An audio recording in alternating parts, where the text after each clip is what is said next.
একবার জোরে তকবীর দাও তো দেখি, না রে তকবীর। আচ্ছা, যিনি এই রয়েছিলেন হাবিজ সাহেব, আমাদের যিনি রয়েছিলেন, হ্যাঁ হাবিজ সাহেব, হাবিজ সাহেব একটি গজলের ফরমাইশ করলেন কোরআন শরীফ সম্পর্কে, আল কোরআন আল কোরআন। আমার দাদা ফরমাইশ করেছেন হাবিল কাবিল প্রশ্ন করে হাওয়া আদমকে, এবং আমাদের হাবিজ সাহেব ফরমাইশ করেছেন কোরআন শরীফ সম্পর্কে। এখানে একটা মাদ্রাসা আছে, হ্যাঁ মাদ্রাসায় এই কোরআনের শিক্ষা হয়, এবং এই যে কোরআন যে আমাদের জন্য কত মূল্যবান, এবং কোরআন আল্লাহ এই ধরনীতে কেন কেমনভাবে পাঠালেন, কেন পাঠিয়েছেন। আমাদের একটা মাদ্রাসা রয়েছে, আপনারা জানেন, বিশেষ করে ওই এই কয়েকদিন আগে আমাদের মাদ্রাসায় 4টে ছেলে কোরআনে হাফেজ হয়েছে, 4টে ছেলে পাগড়ি পেয়েছে। তো আপনারা ইউটিউবের মাধ্যমে দেখেছেন, তো অনেকে দেখেননি, না দেখলেও দেখতে পারেন।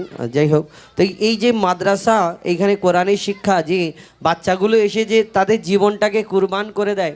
দেখবেন আমাদের বাচ্চাদের ভাত খাওয়ার সময় তাদের হাতে মোবাইল না দিলে ভাত খায় না, কিন্তু ওই বাচ্চাগুলো দেখবেন ছোট্ট ছোট্ট বাচ্চা, এরা যে ওই মাদ্রাসায় এসে যে থাকে তার বাপ মাকে ছেড়ে, যে কত কষ্ট করে, ঠান্ডার মধ্যে অনেক সময় ঠান্ডা আসে, হাওয়া আসে।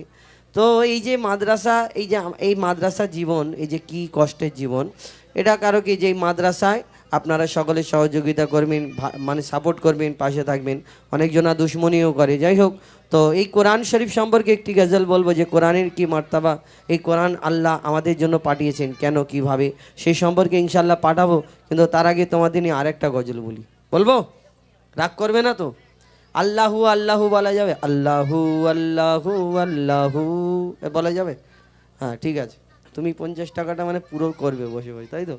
তোমাকে বললাম খুচরো করে আনো, তুমি আমার কথা শুনলে না। রেগে যাচ্ছে আমার, দেখো না, আবার আমার উপরে রাগ করছি কচি। তাহলে খুচরো করে আন যা। ঠিক আছে, আল্লাহু আল্লাহু বলা যাবে? ফের দেবো, ওর কাছে যে 20 টাকা আছে, 30 টাকা ওর থেকে দেবো তোমাদের, ঠিক আছে? তোমরা তখন ভাগাভাগি করে মারামারি করবে, ঠিক আছে? চলো। আল্লাহু আল্লাহু আল্লাহু আল্লাহু আল্লাহু আল্লাহু।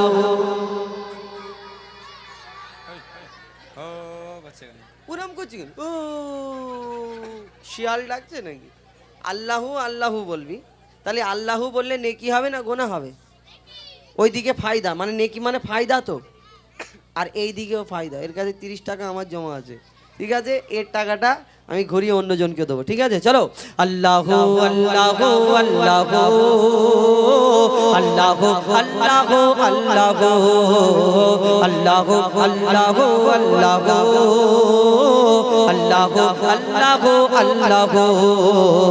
আল্লাহু আল্লাহু আল্লাহু আল্লাহু আল্লাহু আল্লাহু। জমিন আসমানেতে যা আছে যেখানে, জমিন আসমানেতে যা আছে যেখানে, তুমি সবার প্রভু। আল্লাহু আল্লাহু আল্লাহু আল্লাহু আল্লাহু আল্লাহু আল্লাহু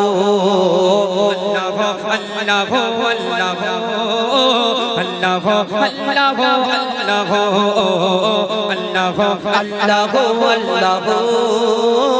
আল্লাহু আল্লাহু আল্লাহু। আচ্ছা বলো কচি, তোমাদের ওখানে আল্লাহ কোথায় থাকে? আল্লাহ উপরে থাকে। মসজিদটা কার ঘর? তাহলে কাবা শরীফটা কার ঘর? আল্লাহর ঘর। মানে 3 জায়গায় তোমাদের ওখানে, উপরে থাকে মসজিদ আর কাবা শরীফ, তাই তো? ঠিক বলছো? হ্যাঁ বেঁধে দিই তাহলে। তোমাদের ওখানে 3 জায়গা, আমাদের ওখানে কত জায়গা থাকে শোনো। তুমি মসজিদেতে, তুমি কাবা ঘরে, তুমি পাহাড়ে, তুমি মহাসাগরে। তুমি মসজিদেতে, তুমি কাবা ঘরে, তুমি পাহাড়ে, তুমি মহাসাগরে। তুমি ভিড়ের মাঝে, তুমি নিরালাতে, তুমি ভিড়ের মাঝে, তুমি নিরালাতে, তুমি আধারে প্রভু দিনের আলোতে। মানুষের অন্তরে রয়েছো ঘর করে, মানুষের অন্তরে রয়েছো ঘর করে, তুমি আল্লাহ শুধু। আল্লাহু আল্লাহু আল্লাহু আল্লাহু আল্লাহু আল্লাহু আল্লাহু আল্লাহু আল্লাহু আল্লাহু আল্লাহু আল্লাহু। ইউনুস নবীকে কে বাঁচালে মাছের পেটে ইব্রাহিমকে বাঁচালে ওই আগুন থেকে ইউনুস নবীকে বাঁচালে মাছের পেটে ইব্রাহিমকে বাঁচালে ওই আগুন থেকে নমরুদকে মেরেছো এক মশার বাহানায় বিনা বাপে ঈসাকে পাঠালে ধরায় নমরুদকে মেরেছো এক মশার বাহানায় বিনা বাপে ঈসাকে পাঠালে ধরায় তুমি সবই মারো তুমি বাঁচাও মারো তুমি সবই মারো তুমি বাঁচাও মারো জাল্লে জালালো গো আল্লাহ আল্লাহ আল্লাহ আল্লাহ আল্লাহ আল্লাহ আল্লাহ আল্লাহ আল্লাহ আল্লাহ। আচ্ছা কজিরা বলো, তোমাদের এখানে জোনাকি পোকা আছে? জোনাকি কি করে? জোনাকি কি করে? আলো দেয়, টিপ টিপ করে আলো জ্বালায়। আচ্ছা এই যে ধীপ ধীপ করে আলো জ্বলছে, এই যে আমার মিস্ত্রি ভাই এই যে লাইটটা লাগিয়েছে এর পিছনে একটা তারের কানেকশন করেছে না, তারটা আবার কারেন্টে যোগাযোগ করেছে, আবার একটা সুইচ থাকে, সুইচটা মারলে ধূপ করে জ্বলে যায়, বন্ধ করে দিলে বন্ধ হয়ে যায়। অনেক জায়গায় চার্জিং সিস্টেম লাইট আছে, অনেক জায়গায় সোলার সিস্টেম লাইট আছে, তেল দিয়ে আলো জ্বালানো হয়, মোম দিয়ে আলো জ্বালানো হয়, কোনো কিছু সাহায্য নিয়ে তবে এই লাইট জ্বালানো হয়, আলো জ্বালানো হয়। কিন্তু কোনোদিন দেখেছো কচিরা যে তোমাদের এখানে জোনাকি পোকা ঘরে এর পিছনে যে লাইটটা জ্বলে, কোনোদিন দেখেছো কোনো মিস্ত্রি এর পিছনে তার নিয়ে ঘোরাফেরা করে যে সুযোগ পেলে লাগিয়ে দেবো? হ্যাঁ এরকম না। কোনোদিন দেখেছো জোনাকি কোনো চার্জিং পয়েন্টে গিয়ে চার্জ দিয়ে আবার ধীপ ধীপ ধীপ ধীপ করে জ্বালায় না? আচ্ছা কোনোদিন দেখেছো জোনাকির পেছনে দুটোই আঁকড়া ঝুলছে, কোনো জায়গায় গিয়ে চার্জ দেয় না? তার মানে হলো এইটাই যে আমার আল্লাহ সব পারে, তার প্রমাণ প্রত্যেক জায়গায় জায়গায় দিয়ে রেখেছে। আমি প্রথমে বললাম যে আমি এক আল্লাহকে মানি, নিরাকার আল্লাহ, সকল সৃষ্টির মালিক যিনি, এই দুনিয়াতে আমি এদিক ওদিক মালিককে কেন মানতে যাব, যিনি সব কিছুর সৃষ্টির মালিক, তাই আমরা সে আল্লাহকে মানি যে আমার আল্লাহ সব পারে, তার প্রমাণ প্রত্যেক জায়গায় জায়গায় দিয়ে রেখেছে। আরো কি করে কবি ছন্দের মাধ্যমে লিখছে, দেখো বিনা কারেন্টে জোনাকি বাতি জ্বালায়, বিনা কোটি আসমান কেমন ভেসে রয়, বিনা কারেন্টে জোনাকি বাতি জ্বালায়, বিনা কোটিতে আসমান কেমন ভেসে রয়। ঝিনুকের পেটে মুক্তা রাখে দয়াময়, ৭,০০০ ধনমানিক রাখে সাপের মাথায়, ঝিনুকের পেটে মুক্তা রাখে দয়াময়, ৭,০০০ ধনমানিক রাখে সাপের মাথায়। সূর্যের এত আলো কোথা থেকে এলো, সূর্যের এত আলো কোথা থেকে এলো, জানে আল্লাহ শুধু। আল্লাহ আল্লাহ আল্লাহ আল্লাহ আল্লাহ আল্লাহ আল্লাহ আল্লাহ আল্লাহ আল্লাহ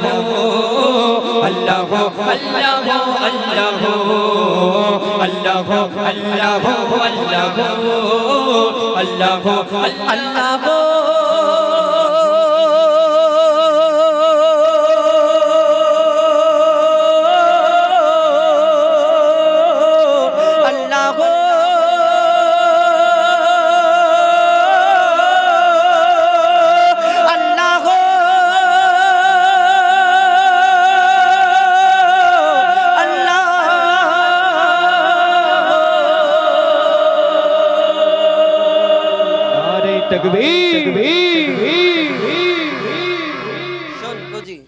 তুই 25 টাকা নিবি আর তোর বোনকে 25 টাকা দিয়ে দিবি।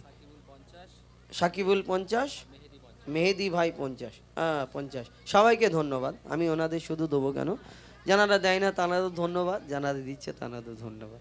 নাহলে ফের অন্য একজনের জানা দেয় না মনে করে বাবা এই শুধু যারা দিচ্ছে তাদের নাম ধরে ধরে বলছে। যাই হোক ধন্যবাদ। এবং আমার যেগুলো ফরমাইশ রয়েছে এইগুলো ইনশাল্লাহ বলবো। হাবিল কাবিল প্রশ্ন করে, আর আমার মা বোনেদের জন্য দুটো গজল আমি খাস করে বলবো যদি আপনারা বলেন। একটা হলো মা ফাতেমার ঘটনা, দ্বিতীয় নম্বর হলো একটা ঝগড়ার গজল, মানে প্রশ্ন উত্তরের। আমার মায়েরা একটু ঝগড়া করতে পছন্দ করে, ঝগড়া করে না। আর এনাদের ঝগড়া হলে ফায়দা আছে, কেমন বলুন তো? ঝগড়া হলে ওই থালা হাঁড়ি এইসব কাজ কাম যা করে ওনাদের, দেখবেন ঝামেলার সময় এনাদের হাতে কাজ দিয়ে দেবেন, থালা হাঁড়ি 5G স্পিডে কাজ হয়ে যাবে। তো একটা ঝগড়ার গজল শোনাবো, একটু মন দিয়ে শুনবেন। আর যারা দাঁড়িয়ে আছেন আবার রাগ করবেন, রাগ করার দরকার নেই।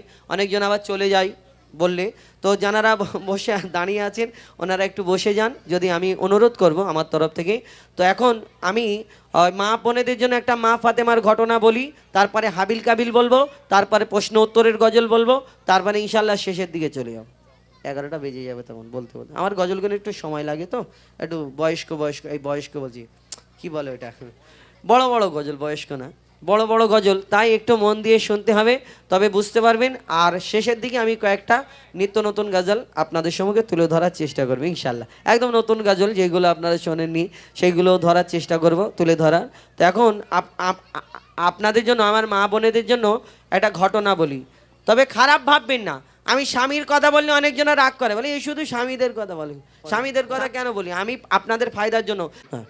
স্বামীর মনে মা বোনেরা ব্যথা দিও না, আমার নবীর ঘোষণা ঘটনা শোনো মা ফাতেমা,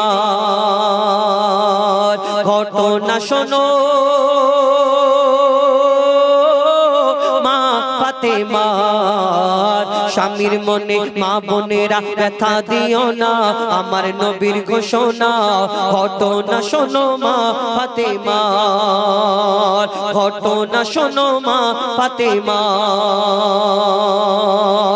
কি ঘটনা শুরু হয়, মন দিয়ে শোনো, লিখছে দেখুন। ওই যুদ্ধ করতে যাবে আলী, হাতে নিল তলোয়ার, যুদ্ধ করতে যাবে আলী, হাতে নিল তলোয়ার। মা ফাতেমা স্বামীর কাছে করলো এমন আবদার, মা ফাতেমা স্বামীর কাছে করলো এমন আবদার। যুদ্ধ থেকে ফেরার পথে আসবে যখন ঘরে, একটি নতুন কাপড় কিনে আনবে আমার তরে, একটি নতুন কাপড় কিনে আনবে আমার তরে। এই কথা শুনে হযরত আলী বড়ই দুঃখ পায়, এই কথা শুনে হযরত আলী বড়ই দুঃখ পায়। যদি আমি শহীদ হয়ে যাই, কে আনবে বলো কাপড় তোমার, কে আনবে বলো কাপড় তোমার।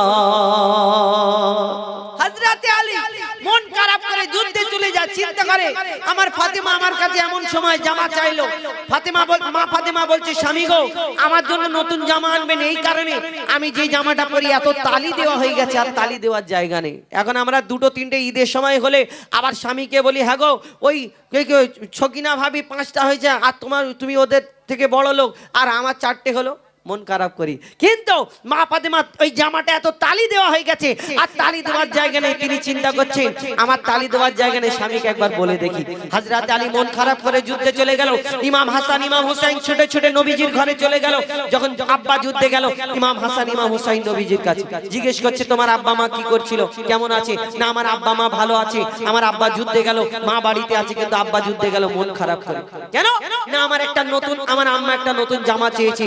এই কথাটা শোনার পরে দয়ার নবীর চোখ থেকে টপ টপ করে পানি ঝরে। তারপর কি হয়, কবি ছন্দের মাধ্যমে লিখছে দেখুন।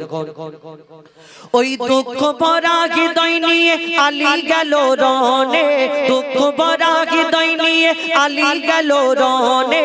নানার কাছে ছুটে এলো হাসান হোসেন, নানার কাছে ছুটে এলো হাসান হোসেন। আব্বুর কাছে নতুন কাপড় চেয়েছে আম্মি জান, তাই আব্বুর মনটা খুবই খারাপ ছিল যে সে পেরেশান, আব্বুর মনটা খুবই খারাপ ছিল যে সে পেরেশান। এই কথা শুনে দয়ার নবীর কান্না থামে না, এই কথা শুনে দয়ার নবীর কান্না থামে না। কি করলো ফাতেমা, এই কথা শুনে দয়ার নবীর কান্না থামে না। কি করলো বলো ফাতেমা, কি করলে বলো বেটি আমার, কি করলে বলো বেটি আমার। বড় কষ্ট পেয়েছে। মা ফাতেমা নিজের বাড়িতে কাজ করে, কিন্তু দেখছে একদিন হলো, দুদিন হলো, 3 দিন হলো, আমার আব্বা প্রত্যেক দিন আমার ঘরেতে আসে, 3 দিন হয়ে গেল আমার আব্বা কেন আসে না? মা ফাতেমা বড় চিন্তা করে আমার আব্বার শরীর খারাপ নাকি। মা ফাতেমা ছুট মারলো, আমার দয়ার নবীর ঘরের সামনে পৌঁছে গেল। আমার দয়ার নবীর ঘরের সামনে গিয়ে সালাম দেওয়ার পরে নবীজি সালামের উত্তর দিয়ে অন্যদিকে তাকায়। যে ফাতেমাকে না দেখে থাকতে পারে না দয়ার নবীজি, সেই মা ফাতেমা যখন সামনে এসে দাঁড়ালো অন্যদিকে তাকিয়ে আছে। দয়ার নবী কি বলে, তারপর কি হয় লিখছে দেখুন। ও যার মুখ না দেখে ঘুমাতো না দয়ার নবীজি আমার, যার মুখ না দেখে ঘুমাতো না দয়ার নবীজি আমার, রাতের পরে রাত কেটে যায় মুখ দেখে না ফাতেমার, রাতের পরে রাত কেটে যায় মুখ দেখে না ফাতেমার। মা ফাতেমা ছুটে এলো আব্বা জানের কাছে, তবু বেটির মুখ দেখে না পিছন ফিরে আছে, তবু বেটির মুখ দেখে না পিছন ফিরে আছে।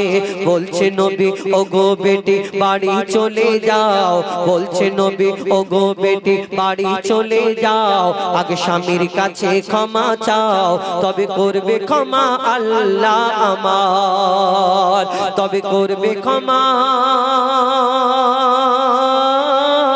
আল্লাহ আমার। কে বলছে? দয়ার নবী বলতে আগে স্বামীর কাছে ক্ষমা চাও। কিছু প্রধানমন্ত্রী মার্কা মা আছে আমাদের পশ্চিম বাংলায়, দেখবেন মেয়ের বিয়ে হওয়ার পরে শ্বশুর বাড়িতে গিয়ে তো অ্যাডজাস্ট হতে সময় লাগে। মেয়ে ফোন করে বলে মা গো কোথায় বিয়ে দিলে? এই জায়গায় বিয়ে দেওয়ার থেকে আমাকে গলায় কলসি ঢুকিয়ে বাগানের পুকুরে ডুবিয়ে মেরে ফেলে দিতে, তবু আমি আরামে থাকতাম। মরে গেলে আরামে থাকবে, যাও ভিতরে যাও, খালি আওয়াজ হবে, সে আওয়াজ কেউ শুনতে পাবে না, তুমি শুধু গুড় গুড় গুড় গুড় আওয়াজ পাবে। আর মা আবার কি বলে, মা ফোন করে বলে কেন করছি, কি হয়েছে আমাকে বল, দেখে নেবো। হাত নেড়ে নেড়ে বলে হাত দেখে নেবো, দেখে নিবি মানে ভিতরে গিয়ে তো সোজা হয়ে পড়ে থাকবে, দেখে নিবি। এই মা বলে চিন্তা করিস নি, কেন তোর চাচা উই তোর ভাইদের কোনো টাকা পয়সার কমি আছে, শোন তোকে যদি 4টে বলে তুই 8টা বলে নিবি, তোকে যদি 2 ঘা মারে তুই 4 ঘা মেরে চলে আসবি, তারপর দেখে নেবো। এই কথা বলে আমার নবীজি। এদিকে কি বলে, আগে স্বামীর কাছে ক্ষমা চেয়ে এসো, তবে তুমি আমার কাছে আসবে।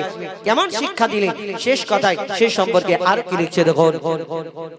ওই যুদ্ধ হতে হযরত আলী এলো যখন ঘরে, যুদ্ধ হতে হযরত আলী এলো যখন ঘরে, চাইছে ক্ষমা মা ফাতেমা পা দুটোকে ধরে, চাইছে ক্ষমা মা ফাতেমা পা দুটোকে ধরে, ক্ষমা করে দাও আমারে আর করব না এমন ভুল, তোমার মনে ব্যথা দিলে ব্যথা পায় গো খোদার রাসূল, তোমার মনে ব্যথা দিলে ব্যথা পায় গো খোদার রাসূল। আলী ফাতেমা হাসান হোসেন নবীর কাছে যায়, আলী ফাতেমা হাসান হোসেন নবীর কাছে যায়, নবী মোর দেখে শান্তি পায়, এমন ভুল কখনো করো না গো আর, এমন ভুল কখনো করো না গো আর। আলীর কথা শুনে মা ফাতেমাকে সেদিন আমার নবীজি কি বলেছিলেন উম্মতের শিক্ষার জন্য, কি বলেছিলেন শেষ কথায় কবির মনের ফরিয়াদ আর কি লিখছে দেখুন। ওগো বলছে নবী আল আরাবী শোনো বেটি ফাতেমা, বলছে নবী আল আরাবী শোনো বেটি ফাতেমা, আলী যদি আজ তোমাকে না করিত ক্ষমা, আলী যদি আজ তোমাকে না করিত ক্ষমা, আমি তোমার আব্বা তোমাকে ক্ষমা করতাম না। নবীজি বলছে আমি তোমার আব্বা তোমাকে ক্ষমা করতাম না, স্বামীকে যে দুঃখ দেবে আমি নবী তাকে চিনব না, স্বামীকে যে দুঃখ দেবে নবী তাকে চিনবে না। কেমন শিক্ষা দিয়ে গেল নবী দো জাহান, কেমন শিক্ষা দিয়ে গেল নবী দো জাহান, বলে মঈদুল ইসলাম ভুল ছিল না মা ফাতেমা, ভুল ছিল না মা ফাতেমা। স্বামীর মনে মা বোনেরা ব্যথা দিও না, আমার নবীর ঘোষণা ঘটনা শোনো মা ফাতেমা, ঘটনা শোনো মা ফাতেমা, ঘটনা শোনো মা ফাতেমা। লালটু ভাই 50, ফজলু ভাই 50। হ্যাঁ ঠিক আছে, কি বলে সবাইকে ধন্যবাদ এবং বিশেষ করে লালটু ভাই ফজলু ভাইকে ধন্যবাদ। সবাই সাথে সাথে দিতে হবে। এবার হাবিল কাবিলটা বলি নাকি ভাই? কোথায় চলে গেছে নাকি? কে বললো হাবিল কাবিল? বলবো বলবো তোমরা পারো তো? এই গজলটা কিন্তু 3টে পার্ট। 1 নম্বরে ছিল কি, আদমের কদম ধরে হাওয়া মা কেঁদে পড়ে। আদম আলাইহিস সালামকে জান্নাতে, মা হাওয়াকে জান্নাতে পাঠালেন, বললেন জান্নাতে সব করবে, জান্নাতে গন্ধম বলে একটা ফল আছে খাবে না। জান্নাতে গন্ধম ফল খাওয়ার কারণে তানাদের জান্নাতে রাখলেন না, দুনিয়ায় পাঠালেন। কোথায়? পিতা আদমকে শ্রীলঙ্কায়, মা হাওয়াকে জেদ্দায়। জান্নাতি পোশাকটা খুলে নিল, এই গাছের কাছে যায়, ওই গাছের কাছে যায়, 2টো পাতা দাও। সেদিন একটা গাছ পাতা দিয়েছিল, একজনকে 3টে পাতা দিল, একজনকে 5টা পাতা দিল। সেই পাতা নিয়ে এই দুনিয়াতে আসলো। কোথায়? পিতা আদম, ওই আমরা কাপনের কাপড়ে 3 টুকরো 5 টুকরো লাগাই, তো পিতা আদমকে পাঠালেন শ্রীলঙ্কায়, মা হাওয়াকে জেদ্দায়, এবং তানাদের মিলন হলো আরাফাতের ময়দানে, একসঙ্গে হলো, তানাদের বাচ্চা কাচ্চা হলো দুনিয়ায় এসে। কেন? জান্নাতে আর বাচ্চা হবে না, যে যাবে। কেউ কারোকে জন্ম দেবে না, কেউ কারোর কাছ থেকে জন্ম নেবে না, কেউ মরবে না। জান্নাতে যে যাবে চির অমর। তো দুনিয়ায় বাচ্চা হলো কেমন? জোড়া জোড়া বাচ্চা হয়েছিল। পিতা আদম মা হাওয়ার জোড়া জোড়া বাচ্চা হয়েছিল, একটা ছেলে একটা মেয়ে, একটা ছেলে একটা মেয়ে। আচ্ছা বলুন, একটা ছেলে একটা মেয়ে কেন হলো? দুনিয়া আমাদের কারোর ছেলে হয়, কারোর মেয়ে হয়, কারোর জুড়ুয়া বাচ্চা হয়, কারোর 2টো ছেলে হয়। তানাদের ছেলে মেয়ে হয়েছিল এই কারণে। দুনিয়ায় তানারা আসার পরে দুনিয়াতে অন্য কেউ ছিল না যে তানার ছেলের সঙ্গে জুম্মান চাচার মেয়ের সঙ্গে বিয়ে দেবে, না, এরকম কেউ ছিল না। কার সঙ্গে বিয়ে দেবে? আল্লাহ জোড়া জোড়া বাচ্চা দিল, ছেলে মেয়ে। আল্লাহ হুকুম দিল ভাই বোনের বিয়ে দাও। আমাদের ভাই বোনের বিয়ে হয় না, তানাদের ভাই বোনের বিয়ে। হাবিলের বোনের সঙ্গে কাবিলের বিয়ে, কাবিলের বোনের সঙ্গে হাবিলের বিয়ে। এবার বাকি রয়ে গেল, কাবিলের বোন ছিল সুন্দরী, হাবিলের বোনটা ছিল কালো। কাবিল চিন্তা করলে আমার সুন্দরী বোন ওকে দিয়ে আর ওর কালো মতো বোন আমি কেন নেবো? কালো কেউ নেবে? আবার মোটা টাকা নেবে, বলে 1 লাখ টাকা দিতে হবে তবে কালো মতো বিয়ে করবে, বলে না? আমরা এই হাবিল কাবিল সেই থেকে শুরু। কাবিল চিন্তা করলে আমার সুন্দরী বোন ওকে দেবো না। আদম নবী আল্লাহকে বলে, আল্লাহ এবার কি হবে? আল্লাহ সেদিন বললো, তোমার ছেলেদের কুরবানি করার হুকুম দাও, যার কুরবানি কবুল হবে সে সুন্দরী পাবে। আমরা সবাই জানি ইব্রাহিম নবী প্রথম কুরবানি করেছিলেন, না, এই হাবিল কাবিল প্রথম কুরবানি করলো। হাবিলের কুরবানি কবুল হলো। সেই কাবিল চিন্তা করলে, সে আমি কালো পাবো কি, ওকে রেখে কি হবে? হাবিলকে খুন করে দিল। অনেক ঘটনা। কিন্তু এই হাবিল কাবিল প্রশ্ন করে, বলো তোমরা আমাদের বাপ মা, তোমরা আমাদের জন্ম দিয়েছো, তোমরা আমাদের লালন পালন করেছো, তোমাদের কে জন্ম দিয়েছে? কে দুধ পান করিয়েছে? পিতা আদম মা হাওয়া, তাদের বাপ মা নেই, কি উত্তর দেবে? কবি ছন্দের মাধ্যমে লিখছে, দেখো, হাবিল কাবিল প্রশ্ন করে হাওয়া আদমকে, তোমরা মোদের বাপ মা, তোমাদের মা বাপকে। হাবিল কাবিল প্রশ্ন করে হাওয়া আদমকে, তোমরা মোদের বাপ মা, তোমাদের মা বাপকে। বলো গো মোদের, বলো কি তাদের নাম ছিল? বলো গো মোদের, বলো কি তাদের নাম ছিল? মোদের দাদা দাদি নানা নানি আছে কোথায়? হাবিল কাবিল প্রশ্ন করে হাওয়া। তোমরা বলবি আমার সাথে? আচ্ছা ঠিক আছে, দেবো। এবারে বলো, হাবিল কাবিল প্রশ্ন করে হাওয়া। যেন কেউ মরে গেছে, তোদের বলতে হবে না, চুপ করে বসো। হাবিল কাবিল প্রশ্ন করে হাওয়া আদমকে, তোমরা মোদের বাপ মা, তোমাদের মা বাপকে। বলো গো মোদের, বলো কি তাদের নাম ছিল? বলো গো মোদের, বলো কি তাদের নাম ছিল? মোদের দাদা দাদি নানা নানি আছে কোথায়? প্রশ্ন শুনে আদম হাওয়া হলো অবাক গো। হাবিল কাবিলকে তারা কি দেবে জবাব গো? দুজনে আল্লাহ বলে সিজদাতে যায় চলে, দুজনে আল্লাহ বলে সিজদাতে যায় চলে।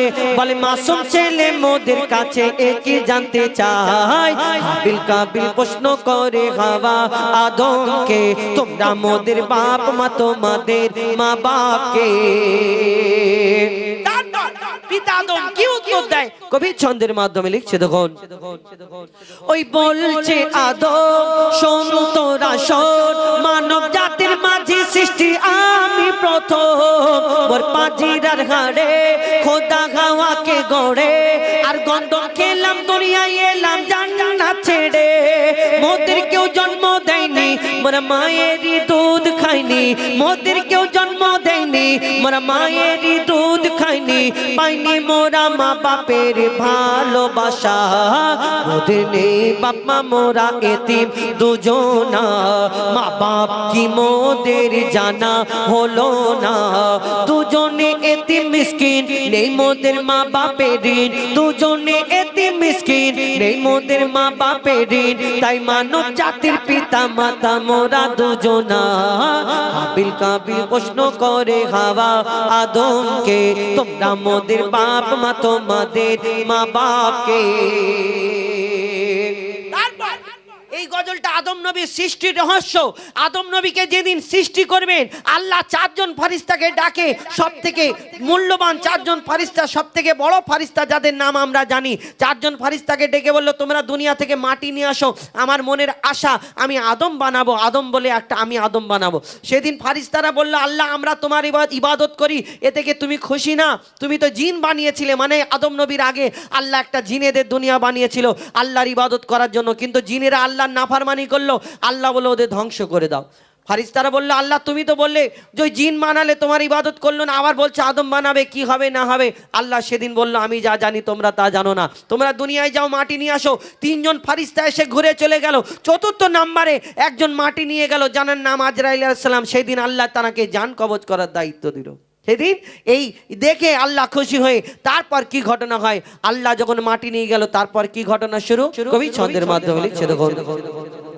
দিল আল্লাহ আওয়াজ ওমর আল্লাহ যখন বলে গড়ব আদম, ওমর আল্লাহ যখন বলে গড়ব আদম, ফারিস্তারা শুনে বাধা দিয়েছে তখন, বলে ওগো আল্লাহ পাক তুমি গড়েছো জিনজাত, উৎপাত করে তারা করে না ইবাদত, কি হবে গড়ে আদম সে কি আর মোদের মতন, কি হবে গড়ে আদম সে কি আর মোদের মতন, কি জানি দেখতে কেমন তার রূপ চেহারা, খোদা বলে আমি জানি তোমরা জানো না, আদম সৃষ্টি করা আমার আসল বাসনা, আমি যে গড়ব আদম সে মাখলুকে সর্বোত্তম, আমি যে গড়ব আদম সে মাখলুকে সর্বোত্তম, আমি নিজের সেরা সৃষ্টি দেখব আদম চেহারায়।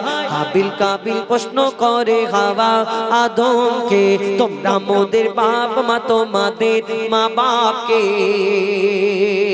তারপর আদম নবীর দেহটা সৃষ্টি করে আল্লাহ রাখে, আবার তখন আল্লাহ সব ফারিস্তাকে ডাকে, যত ফারিস্তা ছিল এসো আমার ফারিস্তারা তোমরা আমার আদমকে সিজদা করে নাও।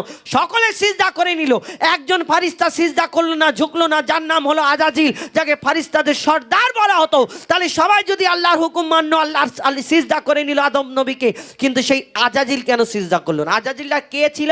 আজাজিল ছিল সেই যে ওই জিন জাতটাকে আল্লাহ ধ্বংস করতে বলেছিল, সবাই ধ্বংস হয়েছিল, তাদের মধ্যে একটা ছোট্ট বাচ্চা বেঁচে রয়ে গেছিল। এই বাচ্চাটা ইবাদত করতে করতে কম বেশি 6 লক্ষ বছর ধরে ইবাদত করার পরে, যার নাম হলো আজাজিল, যাকে ফারিস্তাদের সর্দার বলা হতো, তার মনেতে এই অহংকারটা ছিল। আমরা অহংকার করি না, আমি সুন্দর দেখতে, আমার এই আছে, আমার গাড়ি আছে, আমি আমার ফর্স আছে, আমরা এরকম করি না। না, এই আজাজিল ছিল। আজাজিল তাহলে কে ছিল? আজাজিল সেই যে জিনেদের মধ্যে একজন বেঁচে রয়ে গেল 6 লক্ষ বছর ধরে কম বেশি ইবাদত করার পরে, যার নাম হলো আজাজিল। তার মনেতে এই অহংকারটা ছিল, আমি জিন জাত, আমি আগুনের সৃষ্টি, আর আমি মাটির পুতুল, মাটির আদমকে সিজদা করব, এটা কেমন করে হয়? আল্লাহ সেদিন আর আজাজিলকে আজাজিল ডাকলো না, কি করলো? কবি ছন্দের মাধ্যমে লিখছে দেখুন। দিল আল্লাহ আওয়াজ শোনো শোনো সব আজ, দেখো আমার গড়া সৃষ্টির সেরা মাখলুকের তাজ, এমন সাদেরই আদম একে গড়েছি এমন, সারা কায়নাতের জ্ঞান তার মাঝেতে গোপন, আদমকে তওয়াব করে নে তোরা সিজদা করে, আদমকে তওয়াব করে নে তোরা সিজদা করে, এই সুযোগ দিলে ছেড়ে পাবি অভিশাপ, আজাজিল বলে আমি সিজদা দেব না, আদমের থেকে আমি দামি খোদা কি জানে না, সে শুনলো না খোদার কথা, ঝুঁকলো না তার মাথা, শুনলো না খোদার কথা, ঝুঁকলো না তার মাথা, সাথে সাথে আজাজিল শয়তান হয়ে যায়। হাবিল কাবিল প্রশ্ন করে হাওয়া আদমকে, তোমরা মোদের বাপ মা তোমাদের মা বাপকে, বলো গো মোদের বলো কি তাদের নাম ছিল, বলো গো মোদের বলো কি তাদের নাম ছিল। এই এই বাবু মানা, এই ওকে ডাকো, কি হলো? চলে যাচ্ছি, 30 টাকাটা ফেরত দে। বলো গো মোদের বলো কি তাদের নাম ছিল, মোদের দাদা দাদি নানা নানি আছে কোথায়?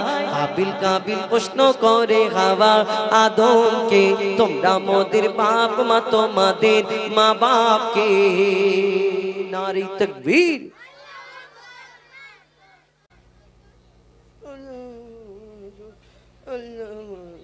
হ্যাঁ জোরে বলো।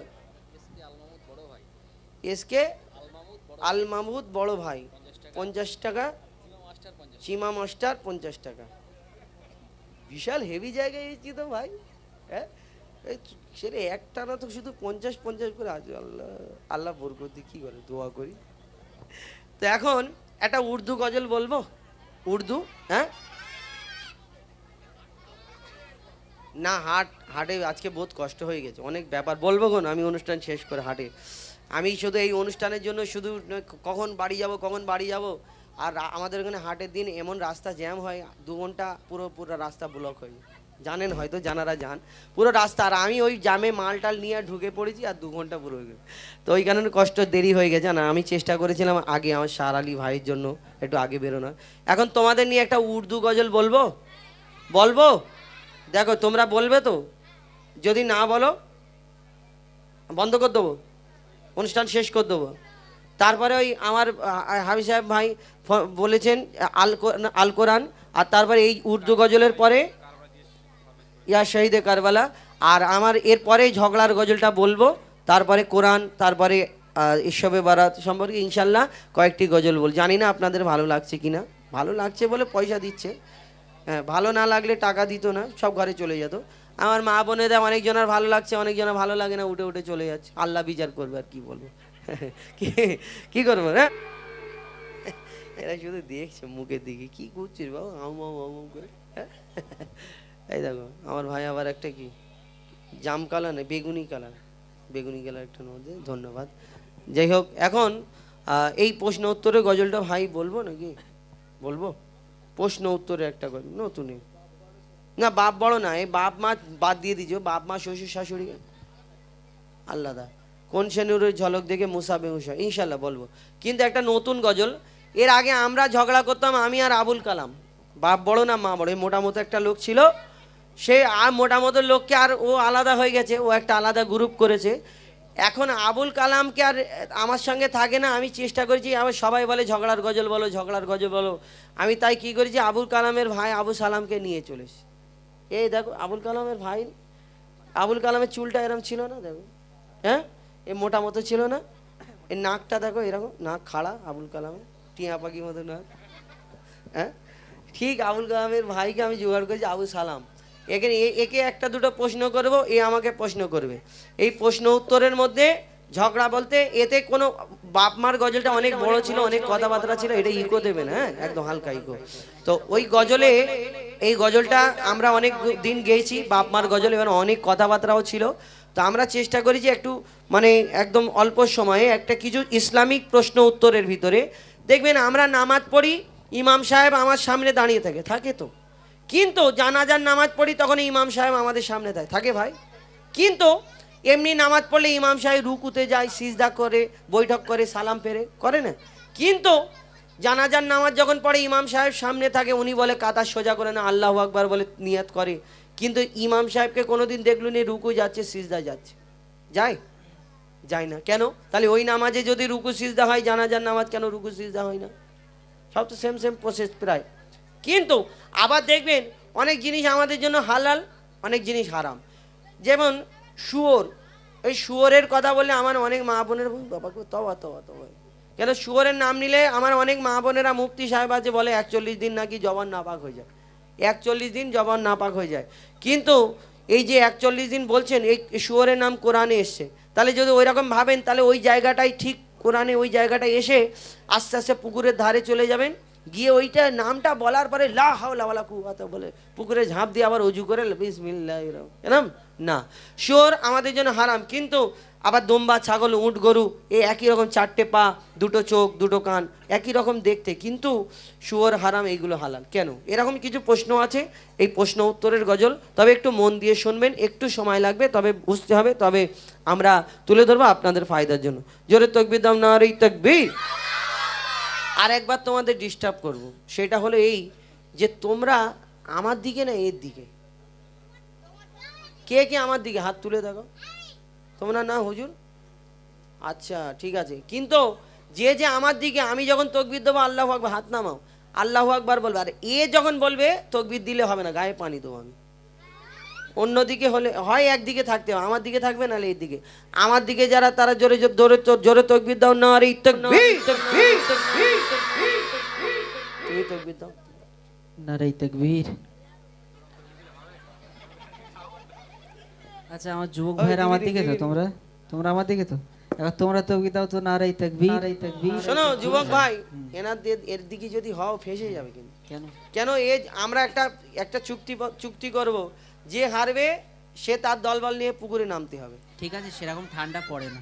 আচ্ছা ঠিক আছে, চলো গজল শুরু করি। প্রশ্ন করি তোমার, ধন্যবাদ। হ্যাঁ এরকম থাক, আর একটু এক চুল, একদম 100 তো করবো কোচিং। চলো। প্রশ্ন করি তোমার, তার জবাব দাও আমার। প্রশ্ন করি তোমার, তার জবাব দাও আমার। না যদি দাও জবাব, কি করবো? ফাইন করবো? আচ্ছা পয়সা আছে, হ্যাঁ 100 টাকা পেয়েছে। প্রশ্ন করি তোমার, তার জবাব দাও আমার। প্রশ্ন করি তোমার, তার জবাব দাও আমার। না যদি দাও জবাব, করবো ফাইন তোমার। না যদি দাও জবাব, করবো ফাইন তোমার। করবো? হ্যাঁ করো। নামাজ পড়ো, নামাজ হ্যাঁ। কেমন করে পড়ো? নামাজে প্রথমে নিয়াত করতে হবে, সানা পড়ার পরে স্পিড জোরে, সময় নিলে সূরা কিরাত পড়ার পরে রুকু সিজদা বৈঠক, তারপর সালাম ফিরতে সালাম। হবে। হ্যাঁ আর জানাজার নামাজ পড়ো? হ্যাঁ পড়েছি। কেরম করে পড়ো? জানাজা নামাজে নিয়াত করার পরে, সানা পড়ার আল্লাহু পরে, আকবার দুরূদ পড়ে, শরীফ পড়ার পরে, জোর মাইয়াতের স্পিড, দোয়া, তারপরে সালাম সালাম। হ্যাঁ। আচ্ছা জানাজা ওই নামাজ পড়ে রুকু সিজদা করো, কিন্তু জানাজার নামাজ পড়লে রুকু সিজদা কেন করো? বলো সরো। বলো।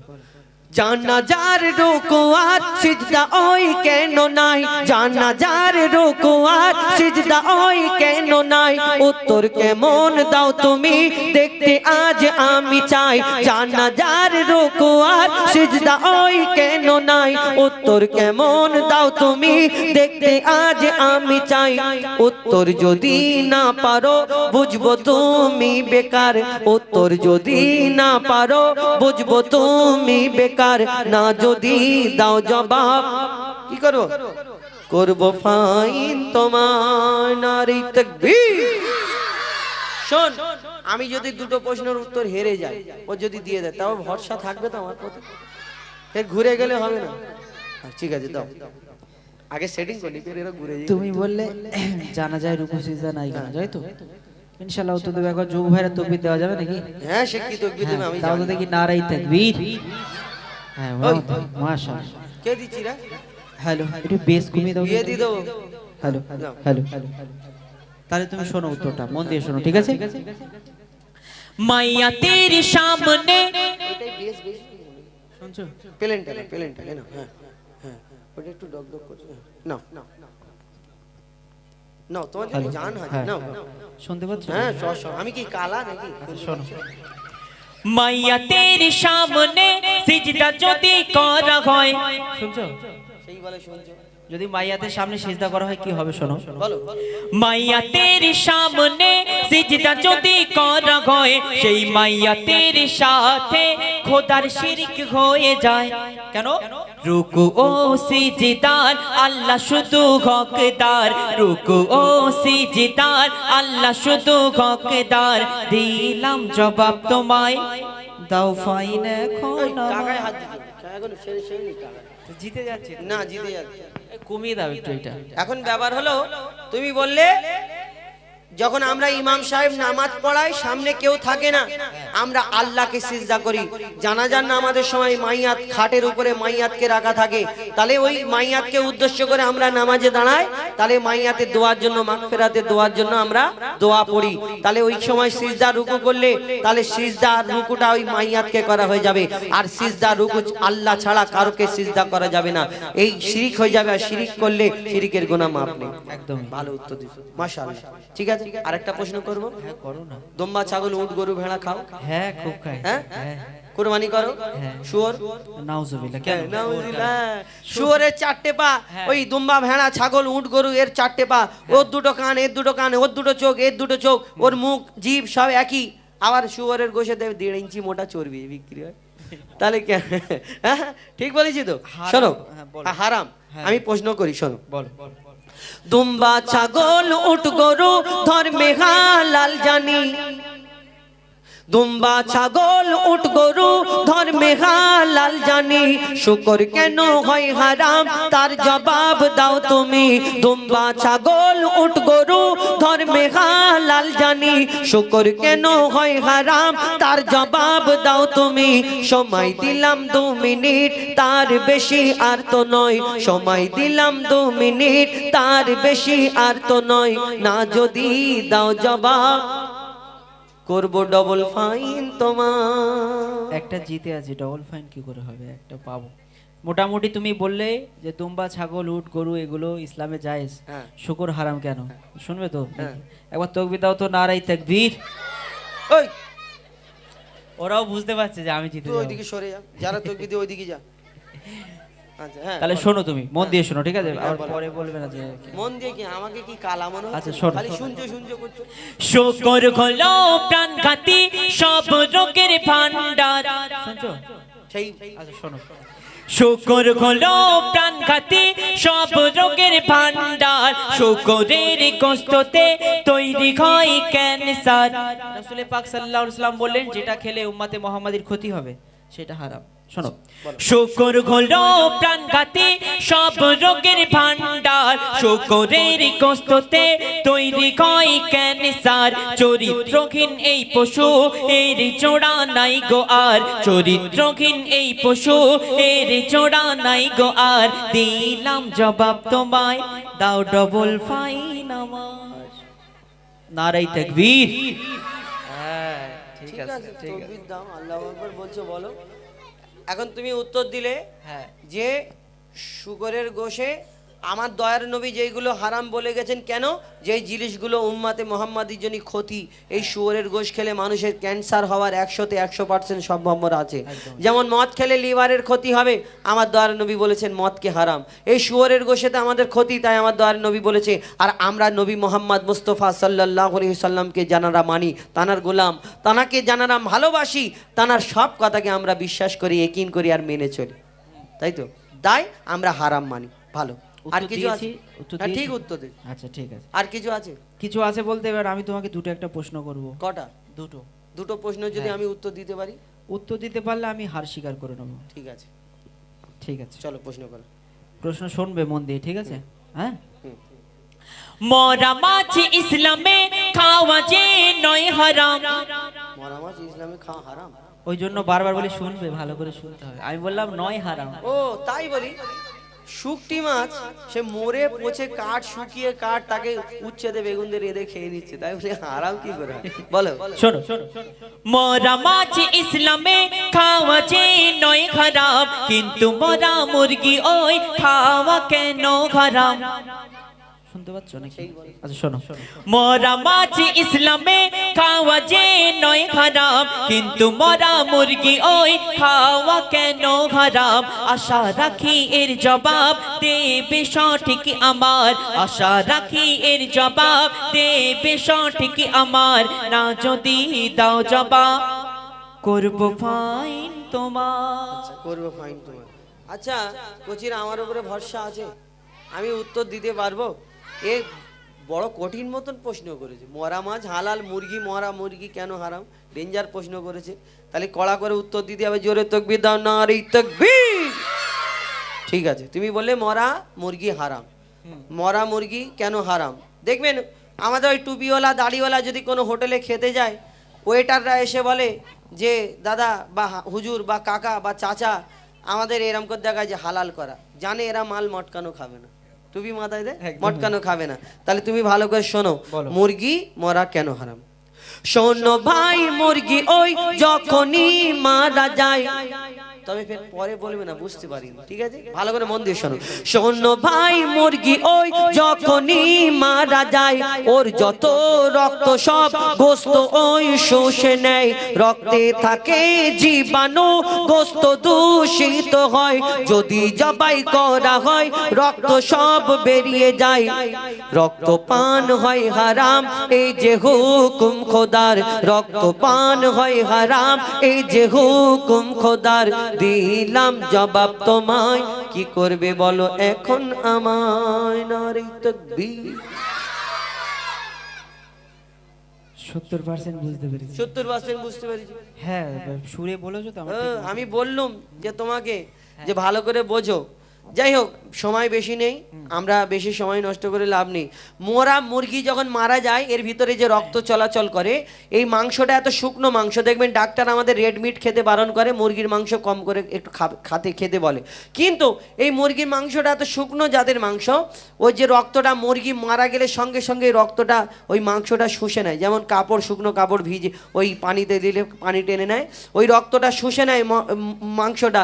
তাহলে ওর ভিতরে যে রক্তটা ঢুকে গেল, সেই মাংসটা যদি আমরা ঘষে ভালো করে ধুয়ে রান্না করে খাই, তাহলে সেই মাংসের ভিতরে রক্ত ঢুকে গেল, মাংসটা খাওয়া রক্তটা খাওয়ার সমান। আল্লাহ বলেছে আমাদের জন্য রক্ত পান করা হারাম। তাহলে বোঝাতে পারলাম? মাশাআল্লাহ, মাশাআল্লাহ, বহুত খুব। আরেকটা কি আছে জলদি বলো। নারাই তাকবীর। হ্যাঁ, ঠিক আছে। তোমাকে আমি এই শেষ প্রশ্ন করছি, যদি তুমি উত্তর দিতে পারো মোটামুটি আমি হেরে যাও, হার হেরে স্বীকার যাও, করে নেব। পুকুরে নামবে। না, পুকুরে নামা যায়? তাহলে বলো। কান ধরে মাপ চাইবে।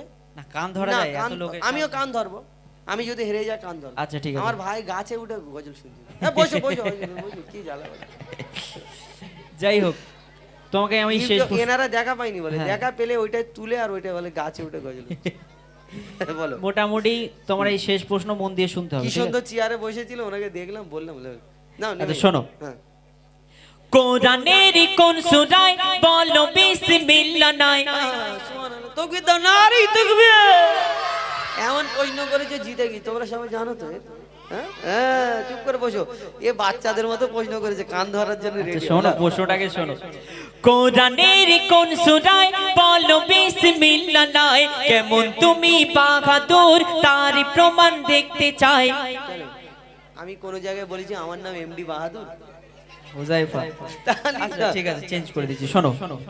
কোরআনের কোন সূরায় বলো বিসমিল্লাহ নাই? কেমন তুমি ওস্তাদ, তার প্রমাণ দেখতে চাই। মনে হয় এর জবাব নাই কাছে গো তোমার, মনে হয় এর জবাব নাই কাছে গো তোমার। না যদি দাও জবাব করব ফাইন।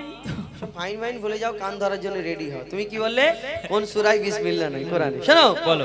তাহলে মন দিয়ে শুনে নাও ছোট ভাই, তাহলে মন দিয়ে শুনে নাও ছোট ভাই, কোরআনের সূরা, বলবো কোরআনের সূরা তাওবাতে বিসমিল্লাহ নাই, তাহলে মন দিয়ে শুনে নাও ছোট ভাই, কোরআনের সূরা তাওবাতে বিসমিল্লাহ নাই। এবার তুমি হার স্বীকার করো সামনে সবার, এবার তুমি হার স্বীকার করো সামনে সবার। দিলাম জবাব তোমায়, কান ধরার জন্য হও তৈয়ার, নারে তাকবীর। মাশাআল্লাহ, খুব সুন্দর হয়েছে। মাশাআল্লাহ সুন্দর না, আমি তোমাকে যেটা বলেছি ওটা করো। তুমি জিতে গেছো। না, জিতে না, মাপ চাও। ঠিক। মাপ চাইলাম মোটামুটি। না কম তো কম। আচ্ছা, ঠিক আছে। আর জীবনে কোনোদিন লাগবে না। তোমার ভাই আবুল কালাম, হ্যাঁ, ও এই ঝগড়া করে করে করে এতদিন হেরে হেরে ও আলাদা হয়ে গেছে। আচ্ছা, আর তুমি তো ওর ভাই সালাম। ঠিক আছে, এবার দুই ভাই একদিন লাগবে। দুই ভাই একদিন লাগবে। তুমি দুই ভাই কেন, তোমাদের পুরো ফ্যামিলিকে নিয়ে আসবে, আচ্ছা, ঠিক আছে। একা দেখে নেবো। তো এখন আমাদের যে গজল ফরমাইশ আল কোরআন, ওইটা বলবো, তারপরে ওই শোবে বারাতে গজলটা বের করো তো। আর আমার মুর্শিদ ভাই, এই গজলটা কেন, কোন সে নূরের ঝলক দেখে, কে দিল তুমি? যা কি জানো, এটা পুত। যাই হোক, খেতে গেছে মানে ও, না ওই ওই বুঝতে পারো, খাবার এসছে মানে ওকে আর দেখতে পাবে। হ্যাঁ, হালকা পাতলা না, ওর মারেফাতি ব্যাপার আছে, পরে বলবো, মাইকে বলা যাবে না, বললে কষ্ট পাবে। বলে না ছিটে বেড়াই, ওর বেশি বললাম না, মারেফাতি ব্যাপার আছে। আল কোরআন, আল কোরআন। আমি ইমরানকে বলবো একটু আসার জন্য, যদি খাওয়া হয়ে যায়। সাইডে মনে খাচ্ছে নাকি, এক্ষুনি গেছে, ও ঝাপাঝাপ খেয়ে নেবে, মুখ বড় তো এরম হামাও হামা করে। এই সুগার হাসছি, ও শুনতে পেলে কষ্ট পাবে না। জোরে তাকবীর দাও, নারী তাকবীর। এ জোরে জোরে দিচ্ছে কেন? এর একটা দাঁত নেই, এই দেখো এর একটা দাঁত নেই, আওয়াজটা তো ফুস করে বেরিয়ে যাচ্ছে। আল্লাহু আকবার। এখন এই ওই গজলটা কত দিয়েছে?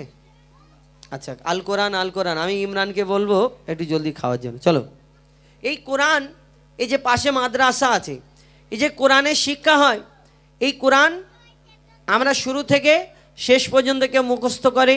এবং এই কোরআনটা যে আমরা জানি, আল্লাহ 104টি আসমানি কিতাব পাঠিয়েছিলেন। এই আসমানি কিতাবের মধ্যে সর্বশেষে আল্লাহ 103টি আসমানি কিতাবের পরে আল্লাহ 104 নম্বরে এই আসমানি কিতাব কোরআন শরীফকে আমার দয়ার নবীর উপরে নাজিল করলেন, পাঠালেন। আর এই দুনিয়ায় কেউ সহ্য করতে পারবে না, শেষেতে আমার দয়ার নবীর সিনাতে এই 30 পারা কোরআনকে পাঠালেন। আমরা এই কোরআন যে এসেছে, অন্যান্য যে কিতাবগুলো এসেছে, এই কোরআন আসার পরে আল্লাহ ঘোষণা করলো এই শ্রেষ্ঠ কিতাব, নির্ভুল নিখুঁত কোরআন, এর উপরে আর কোনো কিতাব হবে না। আর যে আমাদের জন্য এই কিতাবটা এসেছে, এই দুনিয়াতে যে এক একটা যে কিতাব এসেছে এক একজনের জন্য, আমরা উম্মাতে মোহাম্মদীর জন্য আল্লাহ আমার নবীজি বলে গেছিলেন কোরআনকে রেখে যাচ্ছি তোমাদের জন্য। কিন্তু এই কোরআনে যা আছে আমরা যদি ভালো করে রিসার্চ করি, গবেষণা করি, অনেক কিছু পেয়ে যাব, আমাদের জীবনে চলতে সুবিধা হবে।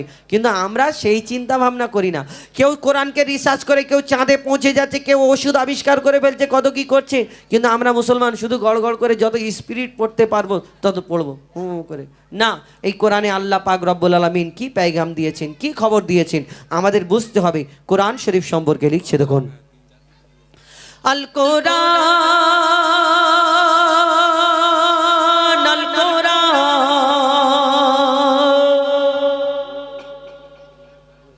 আল কোরআন, আল কোরআন, আল কোরআন, আল কোরআন, আল কোরআন, আল কোরআন। 104 কিতাব নাজিল হয়েছে, ওগো 104 কিতাব নাজিল হয়েছে। শ্রেষ্ঠ নবী শ্রেষ্ঠ কিতাব পেয়েছে, ওগো শ্রেষ্ঠ নবী শ্রেষ্ঠ কিতাব পেয়েছে। লাখো নবী এই ধরাতে এসেছে, লাখো নবী এই ধরাতে এসেছে। কোরআন শুধু প্রিয় মুহাম্মদ পেয়েছে। 104 কিতাব নাজিল হয়েছে, ওগো 104 কিতাব নাজিল হয়েছে। শ্রেষ্ঠ নবী শ্রেষ্ঠ কিতাব পেয়েছে, ওগো শ্রেষ্ঠ নবী শ্রেষ্ঠ কিতাব পেয়েছে। কোরআন কতদিন ধরে কিভাবে দুনিয়াতে এসেছিল? একদিনে আল্লাহ এরকম যেরকম আমরা কিতাব দেখতে পাই আল্লাহ পাঠিয়ে দিয়েছিল, না পড়ো না কিভাবে দুনিয়াতে আসলো। কবি ছন্দের মাধ্যমে লিখছে, দেখুন, 22 বছর 5 মাস আর 14 দিন ধরে, 22 বছর 5 মাস আর 14 দিন ধরে 6666 আয়াত নাজিল করে। 540 রুকু, 114 সূরা কোরআনের 30 পারায়, 7 মঞ্জিল 14 সিজদা কোরআন পূর্ণ হয়। মোর আল্লাহর বায়ান পবিত্র কোরআন, কোন কিতাব হবে না কোরআনের সমান। মোর আল্লাহর বায়ান পবিত্র কোরআন, কোন কিতাব হবে না কোরআনের সমান। এই কোরআনের স্বাদ যে মুমিন চেখেছে, এই কোরআনের স্বাদ যে মুমিন চেখেছে, এই দুনিয়ায় যেন আপে কাউসার পেয়েছে, এই দুনিয়ায় যেন আপে কাউসার পেয়েছে।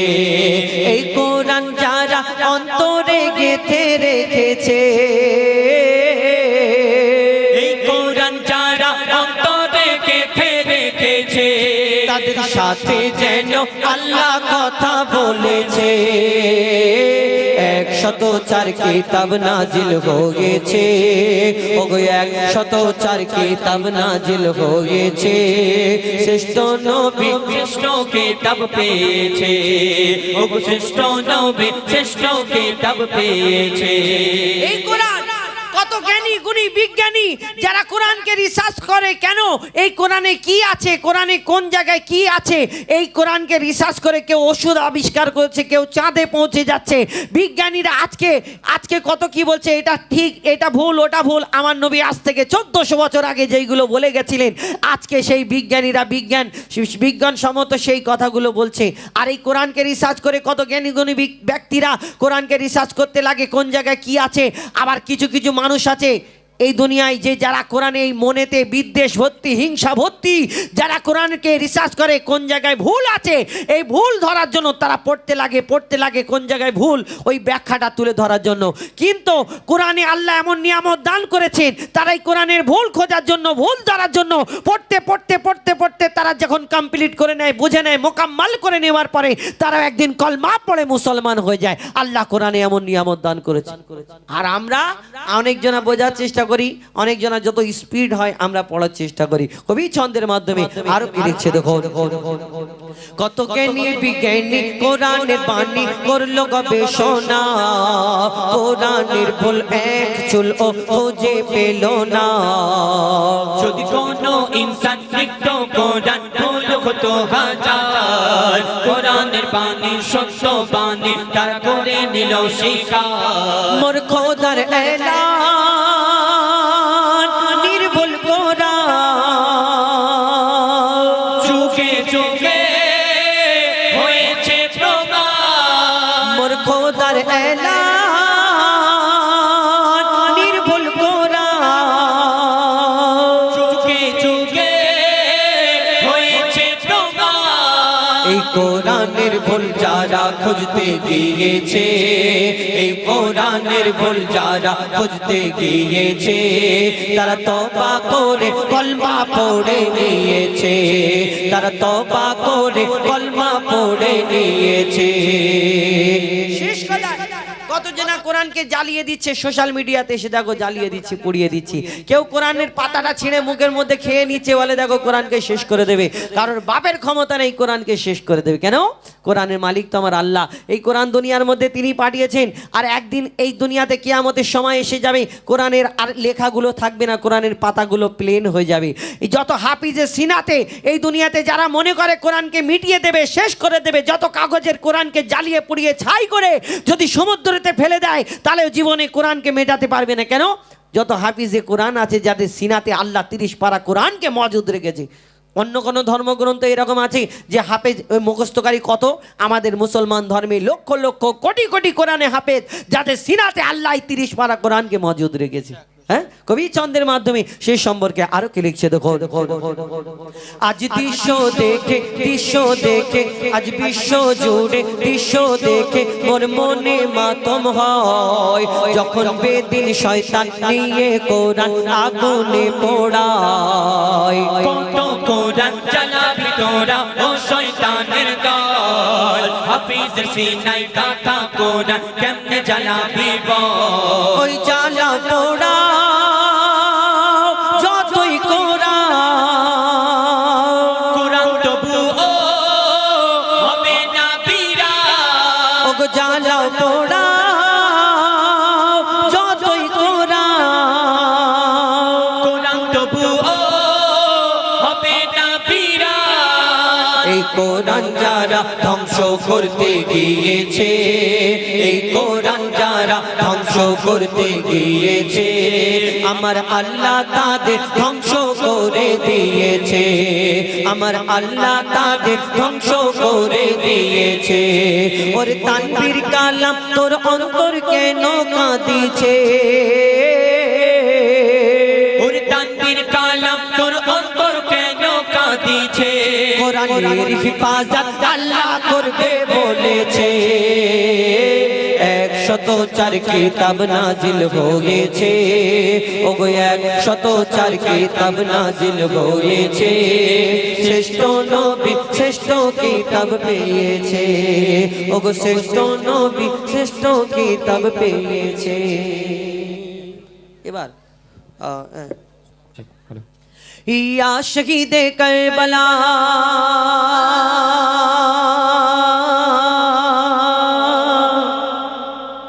ইয়া শহীদে কারবালা ইয়া শহীদে কারবালা ইয়া শহীদে কারবালা ইয়া শহীদে কারবালা ইয়া শহীদে কারবালা ইয়া শহীদে কারবালা ইয়া শহীদে কারবালা आपका के लपे नाम जाली जाली जाली जाली आप सबका के इमाम जाली जाली जाली आपका के लपे नाम आप सबका के इमाम या हुसैन इब्न अली या हुसैन इब्न अली हम तुम्हारे सब गुलाम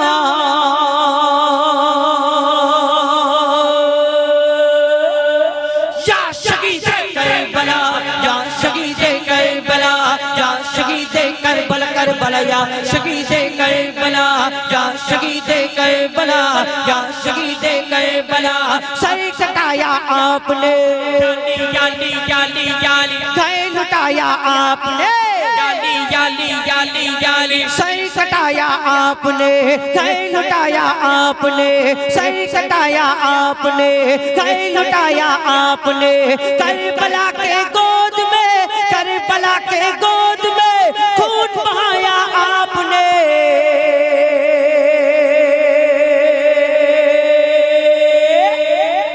या शहीद करबला या शहीद करबला या शहीद करबला करबला या शहीद करबला या शहीद करबला या शहीद करबला लिखा था तकदीर का जाली जाली जाली जाली जख्मों का या तीर का जाली जाली जाली जाली लिखा था तकदीर का जख्मों का या तीर का लिखा था तकदीर का जख्मों का या तीर का लाशा आकर देखिए लाशा आकर देखिए लाशा आकर देखिए अशकार व शबीर का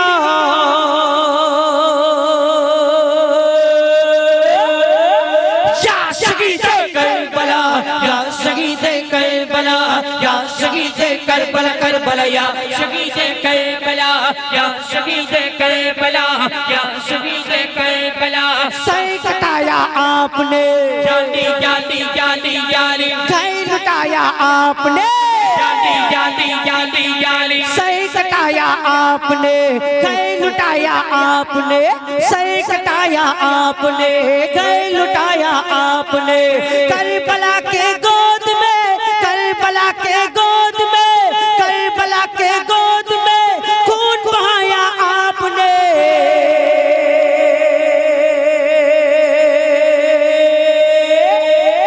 या शहीद करबला या शहीद करबला या शहीद करबला करबला या शहीद करबला या शहीद करबला या शहीद करबला या शहीद करबला या शहीद करबला या शहीद करबला या शहीद करबला या शहीद या हुसैन